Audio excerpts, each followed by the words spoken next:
மக்களே, சிப்பி மீன்ல ஊறுகாய் கேள்விப்பட்டிருப்பீங்க, குழம்பு வச்சு பார்த்துருப்பீங்க, பொரிச்சு சாப்பிட்ருப்பீங்க. எங்கேயாவது சிப்பி சமோசா கேள்விப்பட்டிருக்கீங்களா? நம்ம சிஸ்டர்மாருங்க குமரி திருவிழாவில் வித்தியாசமாக செய்யணும்னு சொல்லிட்டு சிப்பியில் சமோசா பண்ணியிருக்காங்க. அதுக்கப்புறமா இது வந்து மீன் வடை. என்ன மீனில் பண்ணது?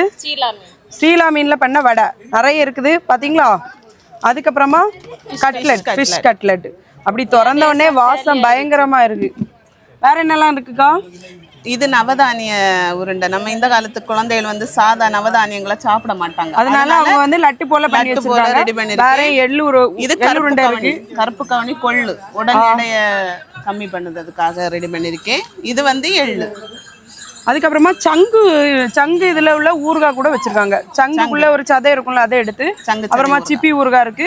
எதுனாலுமே உங்களுக்கு வந்து இந்த குமரி திருவிழால வந்தீங்கன்னா வாங்க. ஃபர்ஸ்ட் டைம் ஃபிஷ்ஷோட வடை சாப்பிட போறோம். எப்படி இருக்குன்னு பார்ப்போம். நிறைய போடுவீங்களா கொஞ்சம் போடுவீங்களா? ஒரு மட்டமாக போடுவோம், ஒரு 5 பீஸ் போடுவோம்.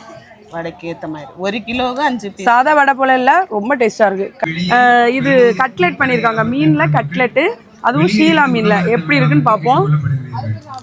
அந்த பிள்ளை இருக்க மாட்டா, சீலா மீன் தான். சீலா இருக்க மாட்டா, மீன் மட்டும்தான் இருக்கு. சீலையா? அந்த பிள்ளைங்க இல்ல இதுல இல்லையா? இல்ல, மீன் மட்டும்தான் இருக்கு, சீலா இல்லையா?